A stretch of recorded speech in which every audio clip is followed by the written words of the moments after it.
আজ একটু সকাল সকালই বাজারে গেলেন পরিতোষবাবু। ওনার মেয়ে জামাই আর ছেলে আসছে। মেয়ের ইলিশ, জামাই আর ছেলের মাটন, আর দাদু ভাইয়ের চিকেন, তাছাড়া বকফুল, লাউ আর কী সব যেন লিস্ট করে দিয়েছে গিন্নি। সব কিনে নিয়ে যখন বাড়ি ঢুকলেন তখন ঘড়ির কাঁটা 9টা ছুঁই ছুঁই। কই গো, একটু চা দেবে নাকি? আমার মরার সময় নেই। মায়া, দাদুকে চাটা দিয়ে আয় তো। চা নিয়ে মায়া আসতেই পরিতোষবাবু বললেন, বুঝলি মায়া, বুড়ো ঘোড়া তো, তাই কেউ আর পোছে না। তোর দিদিমাকে ডাকলেই রেগে যায়। না গো দাদু, আসলে মাসি মামা আসবে তো, তাই দিদা খুব ব্যস্ত। এরই মধ্যে বাড়ির সামনে একটা ওলা দাঁড়ালো। পরিতোষবাবুর মেয়ে জামাই থাকেন দিল্লিতে, দুজনেই এইমসের ডক্টর, ছেলেও দিল্লিতে চাকরি করে। ফলে দিদি আর ভাইয়ের যোগাযোগটা আছে ভালো মতো। দুপুরে খাবার টেবিলে বসে পরিতোষবাবুর মেয়ে বলল, মা, তোমার কি মনে হয় আমি এখনো 16 বছরের মেয়ে? তুমি এত অয়েলি রান্না করেছো কেন? আমরা কেউ ইলিশ ভাপা খাবো না। আবার মাটন মারবে নাকি? একটু রাঁধলাম তোর জন্য। ওহ মা, আমি আর তোমার জামাই এসব খাই না, তোমার নাতি খেতে পারে। ছেলেরও দেখলেন একমত, কেউ অয়েলি খেতে রাজি না। বাধ্য হয়ে তুলে রাখলেন ফ্রিজে। চোখটা অকারণেই ভিজে গেল। খাওয়া দাওয়ার পর ছেলে বলল, মা বাবা, তোমাদের সাথে আমাদের কিছু কথা আছে। ইনফ্যাক্ট এই জন্যই আমাদের আশা। দিদি আর আমি ঠিক করেছি এই পুরনো বাড়িটা কোনো প্রমোটারকে দিয়ে দেব। আমরা 3টে ফ্ল্যাট পাবো আর ক্যাশ টাকা। তোমাদেরও তো বয়স হচ্ছে, কার কি হবে কে জানে।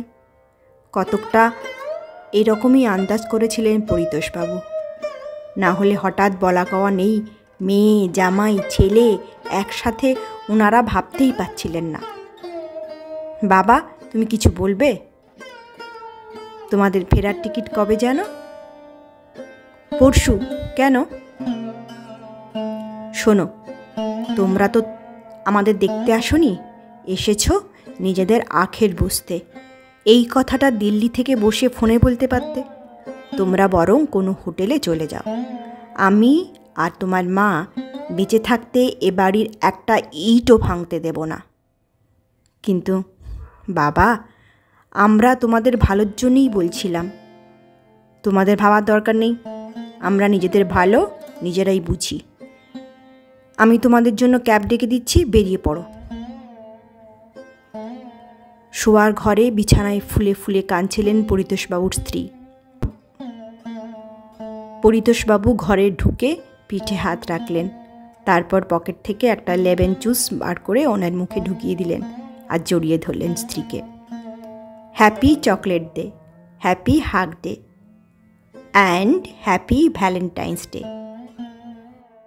আমি ওদের ফিরিয়ে দিলাম মেনু। আমি আর তুমি, এই হোক আমাদের জগৎ। আমরাই আমাদের ভরসা, কাউকে প্রয়োজন নেই আমাদের। পরিতোষবাবুর কাঁধে মাথা রাখলেন মিনু দেবী। আজ আরও বেশি বেশি ভরসা করতে ইচ্ছে করছে। চোখ দুটো বুজে আসছে ক্লান্তিতে। সারাদিন তো কম ধকল গেল না। পরিতোষবাবুর কাঁধে মাথা রেখে তিনি ঘুমিয়ে পড়লেন। পরিতোষবাবু উঠে গিয়ে জানলাটা খুলে দিলেন। দূরে কোথাও গান বাজছে, তু ধার হায় নদিয়া কি, मैं तेरा किनारा हूँ, तू मेरा सहारा है, मैं तेरा सहारा हूँ।